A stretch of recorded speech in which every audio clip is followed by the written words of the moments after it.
Guyyaan abbaa qabeenyummaa kalaqa sammuu sadarkaa addunyaatti yeroo 25ffaaf akka Itoophiyaatti yeroo 23ffaaf mata duree muuziqaa fi abbaa qabeenyummaa kalaqa sammuu jedhuun agarsiisa hojiilee kalaqaa fi marii paanaaliitiin kabajameera. Sirnicharratti argamuun ergaa kan dabarsan daayireektar olaanaan abbaa taayitaa abbaa qabeenyummaa kalaqa sammuu Itoophiyaa obbo Walduu Yimmasal mirga hojiilee kalaqaa fi innoveeshinii sirna dijitaalaan deeggaruuf xiyyeeffannaan kennamee hojjetamaa jira jedhanii dameen aartii muuziqaa carraa hojii uumuu fi biyya ofii beeksisuuf gaheen ba'aa olaanaa waan ta'eef guyyaan abbaa qabeenyummaa kalaqa sammuu waggaa baranaa muuziqaa irratti kan xiyyeeffate akka ta'e himaniiru. የሙዚቃ ዘርፍ ከጠቀስናቸው muuziqaan faayidaa hawaasummaa olii madda carraa hojii keessatti gahee olaanaa baachuuni guddina dinagdee biyyaaf gumaacha kan qabudha. Kanaaf mirgi dinagdee damee muuziqaa xiyyeeffannaan kennamuufii qaba. Gama kanaan teknooloojiin bal'achaa hojiin damee muuziqaa hojjetamu rakkisaa ta'aa jira.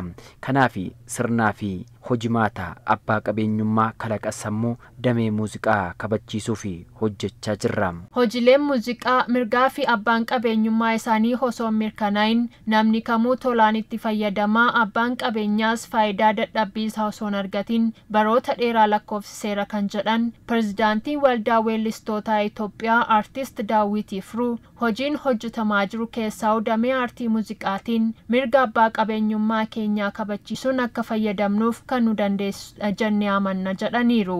የፈጠራ መብት እስከዛሬ ተከብሮ አያውቅም። በተለይ በሙዚቃው ዘርፍ ያለን ሰዎች እንሰራለን። mirgi hojii kalaqaa hagaarratti kabajamee hin beekum. Keessaayyuu nuti namoonni damee muuziqaa keessa jirru ni hojjenna. Garuu hojiin keenya hundi ni dhaggeeffatama. Nuti garuu faayidaa hin argannu. Hoteelonni geejjibaa kaasee iddoo hundatti muuziqaatti fayyadamuun faayidaa ni argatu. Nuti garuu yeroo tokko maallaqa xiqqoo arganneen hagaarraa faayidaa malee teenyee jirra. Garuu amma mirgi abbaa qabeenyummaa hojiilee kalaqaa akka kabajamuuf hojiin eegalame nuuf abdii guddaadha.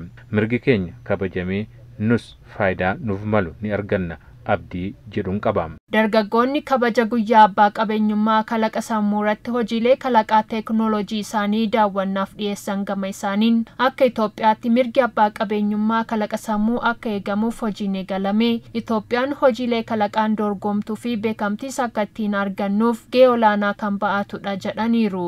Daayinii ERP'n kuni web applicationidha. Softweerii all-in-one business solution business hundumaaf kan ta'udha. Businessonni baay'ee fi governmental sectoral keessatti documentii manage gochuuf isaan rakkisaa input sarrateenyaa manage gochuuf isaan rakkisaa waa baay'ee bakka digitalized waan ta'e hin jiru amma kanatti digitalized waan ta'e miti.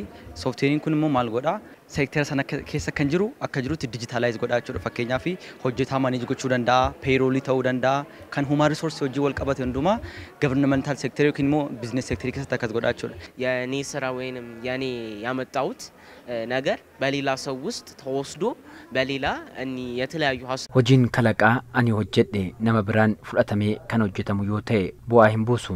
Kanaaf mirga abbaa qabeenyummaa hojii kalaqaa jiraachuun isaa fakkeenyaaf hojii ani kalaqee kan koo ta'uu isaaf beekamtii argadhe namni biraas yoo itti hojjete rakkoo hin qabu. Kanaaf sagantaan har'aa hubannoo hawaasaa cimsuu fi gahee olaanaa baata jedheen yaada.